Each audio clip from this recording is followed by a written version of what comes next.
Food responses, the pantry model has been unchanged since the 1950s. Everywhere in places that looked like mine, it was inefficient. It didn't champion quality or the end user experience, and it just bothered me. I'm Dion Dawson, founder and chief dreamer of Dion's Chicago Dream. We're a nonprofit social enterprise that focuses on providing access to healthy food consistently, making sure that your zip code does not determine how long you live. We deliver a 10-pound box of fresh fruits and vegetables to more than 4,300 households in the Chicagoland region per week. It could be everything from a pineapple to different types of apples, citruses, Swiss chard, spinach, pomegranates. Since 2020, we've provided a little over 3.5 million pounds of fresh produce that we've purchased, packed, and delivered. And we've never charged any of our recipients to date. Our produce and our quality is top notch. We've never taken a single piece of donated produce. We purchase everything. It may cost us a little more, but that's fine. You don't want to dictate what people think they deserve. If we're thinking about people living longer, healthier lives, you want to give them the best opportunity to be healthy. You can't do that with expiring food. One of the things that we wanted to do a little different is make sure that we're talking to people. We do a bi-weekly touch point where we collect scores in 6 different areas like ease of delivery, quality of produce, staff treatment, and even stress after delivery. And so we can see that we're lowering stress levels daily by more than 80%. It's quite simple. Just serving people and delivering quality food, produce. When this all started, I was working overnights at Amazon. I knew absolutely nothing. I didn't know any statistics. I had never done nonprofit management or grant writing, none of it. That blind ignorance will get you way further when you just don't know what you're up against. On Juneteenth in 2020, a Gen Zer came up to me that I had grown up with and said, "Hey, what are you doing for Juneteenth?" And I had no idea.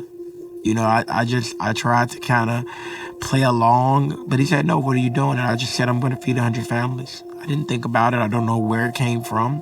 And from there, it was 2 GoFundMe campaigns later and buying 800 pounds of food and bagging chicken leg quarters at 4 in the morning. What started as someone challenging me to do something for the community for Juneteenth turned into a day and an event that made me feel like I had never felt before. And wanting to chase that feeling of not having to convince myself that I wasn't the problem, or not having to convince myself that something was good, but just feeling good. From there, it was on. It just lit a fire in me. We're up to 48 employees, about 15 vehicles. We're opening up a 20,000 square foot location later this year. We've grown in an environment where growth has been difficult. The average Black-led nonprofit never makes it to $1 million in revenue. We did it in 18 months. As a company, we've never been in the red. It's a social enterprise nonprofit that is still a business.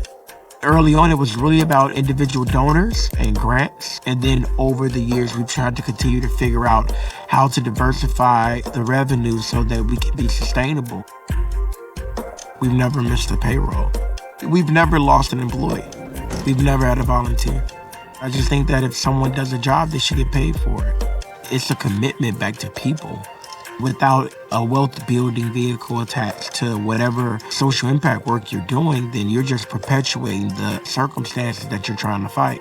You can still do good business and do good by people. And you don't have to build like everyone else.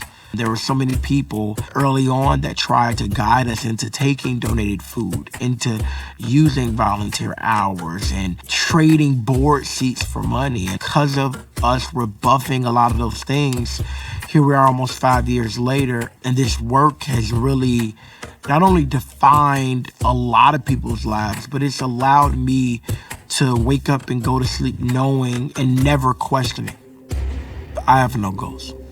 I just believe that anything is possible.